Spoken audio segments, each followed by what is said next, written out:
A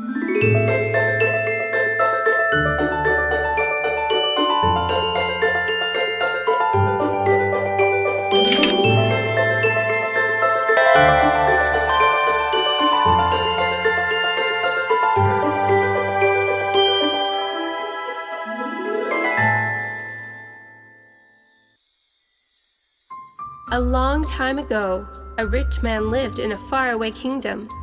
This rich man was a trader. He had 3 daughters. 2 of these daughters were arrogant and pretentious, but the third was modest and kind. The arrogant sisters constantly spent their father's money and bought jewels and dresses for themselves. The third daughter, however, was never a burden to her father and rather helped with the housework and loved her father. One day, bad news arrived at the house. The man's ships were lost in a storm. The poor man lost everything. Only the house they lived in was left behind. Of course, the greedy sisters did not like this at all because their father had to sell this stuff at home to make ends meet. The sisters complained and sat all day, doing nothing. All of the housework was left to the beauty. The beauty never complained. To the contrary, she always thought how she could help her father. After a while, new news arrived. One of the lost ships had returned to the harbor. The father wanted to take his horse to the city and put his work back in order. Before leaving, he asked his daughters what they wanted from the city. The 2 sisters thought their father's work was good again, so they asked for jewels and dresses. The beauty, on the other hand, did not want anything. The father asked the beauty several times because he wanted to buy her a gift too. So the beauty said just a single rose would be enough. The father left the house and started riding his horse towards the harbor. When he reached the harbor, what he saw was not what he had expected. All of the goods in the ship were either lost at sea or damaged, and the ship was almost useless. The man sadly turned his horse around and returned home. On the road, night fell and weather changed. Now traveling became a struggle. At that moment, he saw a light far ahead. Hoping that it was a place he could take shelter, he traveled towards the light. When he reached the light, there was a magnificent palace in front of him. He left his horse in the courtyard and knocked on the door, but there was no answer. So he slowly opened the door and entered. He called out to see if anyone was there, but there was no reply. As he advanced inside the palace, he saw that a fireplace was ablaze, and there were amazing foods on the table. He called out once more, but again there was no reply. So the man sat at the table and ate the delicious food, because he was very hungry. Afterwards, he started looking for a place to sleep. When he entered a room, he saw a nicely made bed waiting for him. He thought this palace must belong to the magical fairies. And as soon as he laid on the bed, he fell asleep. The next day, he woke up and saw that there were clean clothes on the bed. He understood that the secretive host had left them there. He changed his clothes and went down to the hall.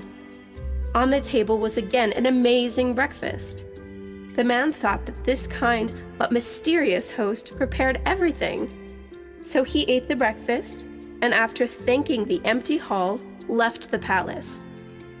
As he was preparing his horse in the courtyard, he noticed the beautiful roses growing in the garden. Thinking, I couldn't buy what my other daughters wanted, but at least I can give my beautiful daughter what she asked for. He plucked one of the roses. At this moment, the ground started to shake and a horrifying roar was heard. When he turned to the voice, he saw a big beast that looked like a lion, but was in the shape of a man. He cowered with fear. The beast approached him. I greeted you as a guest in my palace, gave you the best food, and a clean bed to sleep in, and this is how you thank me? It roared. The terrified man apologized many times and explained that he had taken the rose for his daughter, waiting at home, and he had had no bad intentions. The beast softened a little, but said there should be a punishment nonetheless, because the man tried to take something that did not belong to him without permission. The beast said that one of the daughters was to willingly come to the palace and live with it, but the daughter had to come willingly. This was the man's punishment. If he didn't do this, the beast would kill him. So the man had no other choice but to accept this request. When he returned home, he told his daughters about the damaged ship, the palace, the beast, and the deal he had made. The two daughters were very angry, but the third daughter was very sad. Her sisters told her that this was her fault. After all, she was the one who asked for a rose. Therefore, she should go to live with the beast. The third daughter agreed to this and returned to the beast's palace with her father. When they entered the palace, there was again a beautiful fire in the fireplace, and there were delicious food on the table waiting for them. They sat at the table and started eating. At that moment, the beast appeared. The beauty was very frightened when she saw the beast, but the beast greeted her and her father with a very soothing voice. "I hope you liked the dinner," it said. Seeing the beast's calmness, the beauty relaxed. After eating dinner together, the beast asked the beauty if she came willingly or not, and the beauty answered yes. The beast thanked her for this and told her that she had to say goodbye to her father and left the room. So the beauty said goodbye to her father and went to the room where she would live. The room was prepared for the beauty. It was very cozy and nice. There were many musical instruments, pretty dresses, jewels, and books in the room. So the beauty started living in this palace. She rarely saw the beast. Usually, it accompanied her during dinners. As days passed, she started to get used to it too. Every day she read books, tended to the garden, took walks, and played musical instruments. As she spent time with the beast, she noticed its interest in books and music. It played the piano flawlessly and always spoke very kindly with the beauty. One day after the dinner, the beast asked the beauty if she would marry him. The beauty was very surprised and very harshly said no. She thought the beast would get mad, but it wasn't so. The beast was very heartbroken, left the table, and wished good night, and went to his room. As the days passed like this, the beast would accompany the beauty at dinner every night, and then repeat its proposal after dinner. However, the beauty's answer was always the same. She didn't want to marry the beast because he was very ugly. Then, one day, she dreamed that her father was sick. This dream felt so real, she wanted to see her father. She shyly asked the beast if she could go see her father. And the beast said, "Of course you can go see your father." And he gave her a ring. When she put the ring on and went to sleep, she would wake at her father's house. When she took it off and went to sleep, she would wake up at the beast's palace. The beauty promised the beast that she would return within 1 week. The beast said that if she didn't return within 1 week, he would die from grief. The beauty told it not to worry, and she would return within 1 week, and went to her room, put the ring on as the beast had told her, and went to sleep.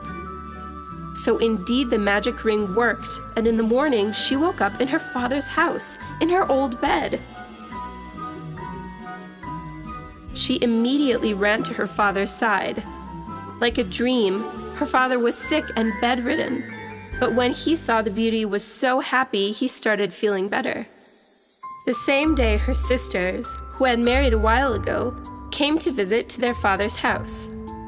They were very surprised to see the beauty there, and they were also very envious because the beauty's dress and jewelry were very beautiful and looked very rich. They decided to play a game on her. When the beauty told them she could stay for only 1 week, they made a secret plan. They thought, let's make her stay longer than 1 week so the beast will get angry and kill her. They cried in front of the beauty, telling her they missed her a lot and they wanted her to stay 1 more week. The beauty was fooled and thought her sisters were really sad, so she accepted to stay.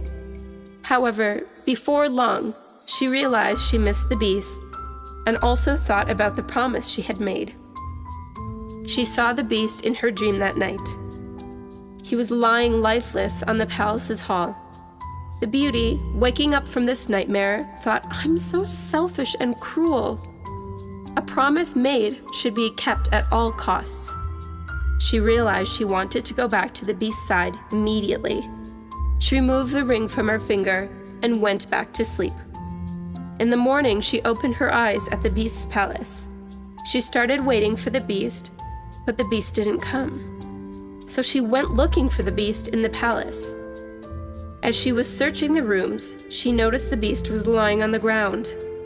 The beast was lying without moving, just as she had dreamt in her sleep. She ran to the beast's side with worry and fear and hugged him. The beast's heart was still beating. He opened his eyes. He was speaking with difficulty. He told the beauty that he had given up hope she would return. He told her that he had stopped eating and drinking, preparing to die. The beauty, fearing that she would lose the beast, realized how much she actually cared for the beast, because the value of some things are only understood when they are lost. She started crying and told the beast, please don't die. I love you very much and I want to marry you. At that moment, a miracle happened. The whole palace started shaking and the beast was glowing brightly. The beauty was dazzled and closed her eyes with her hands. After the shaking stopped and the light dimmed, she opened her eyes again. But there was a very handsome prince in front of her instead of the beast. The beauty stepped back and asked him what he had done with the beast. The prince's answer was surprising. I am that beast, said the prince. A long time ago, an evil witch cast a spell on me and turned me into a beast. Only if I found a wife who would love me in the form the spell would be broken. And you, beauty, have given this love to me. Thus, the spell is broken and I am back to normal. The beauty was very happy to hear this. She found true love through her kindness. The beauty and the prince got married, and they lived happily ever after.